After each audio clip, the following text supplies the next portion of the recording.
Bonjour, bienvenue au Cistro ou Chistro. Le Cistro, c'est un concept de restaurant et bar à cidre que nous avons ouvert avec mon frère en juin 2016. Alors tout d'abord, pour vous expliquer l'origine du nom.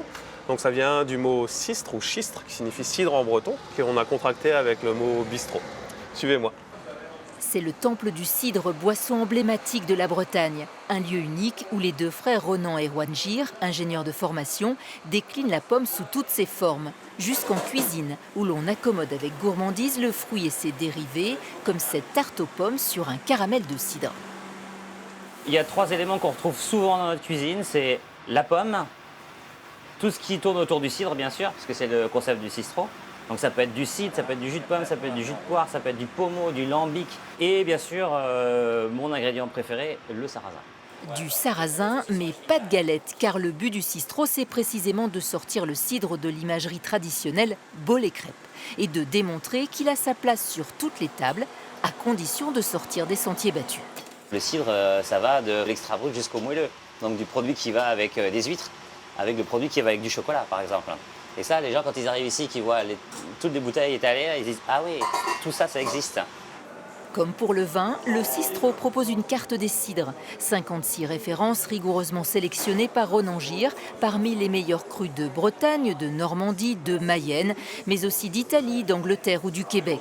Des cidres fermiers ou artisanaux, 100% pur jus, sans ajout de sucre, d'arôme ou de gaz carbonique. Ouais, un peu. On aime bien le cidre féo. Ouais, celui-là, il est un peu féo, mais sans que ce soit trop. Il reste quand même très fruité. Les clients, souvent venus par curiosité, s'étonnent. Bon, le cidre, c'est pas ma tasse de thé. Je suis plutôt vin, moi, clairement. Et là, de boire des cidres qui sont complètement atypiques, qui peuvent être très secs, fermiers, c'est très intéressant. Et surtout, ça matche bien avec le repas.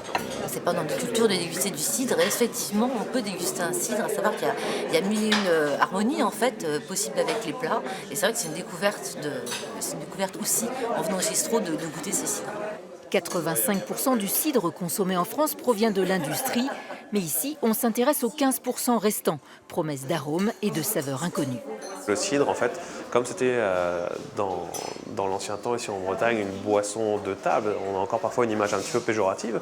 C'est sûr qu'aussi d'un autre côté, dans les régions, notamment dans les régions non productrices de cidre, les cidres auxquels on a accès, ce sont des cidres industriels, des cidres qui sont pasteurisés. Donc là, ici, vraiment, on a vraiment une palette de cidres. Pour faire évoluer sa carte, Ronan fait régulièrement le tour des cidreries, de petits exploitants comme Hervé Seznec qui produit du cidre en AOP Cornouailles. Donc là, on est plutôt sur une variété un peu acidulée. Il fait aussi du pommeau et du lambic. À chaque saison, il faut trouver le bon équilibre entre les variétés de pommes à cidre, sucrées, acidulées et douces amères. Chaque producteur a sa façon de faire. Et même moi, dans mes cuves, chaque cuve va avoir des goûts différents. Et l'art du cidrier, c'est aussi après d'assembler ces cuves-là pour faire une cuvée qui soit pour lui représentative de son travail. Retour au Cistro, où Ronan organise chaque mois des dégustations entre spécialistes, l'occasion de tester de nouveaux cidres qui entreront peut-être sur la carte, une manière de voyager dans les vergers du monde entier.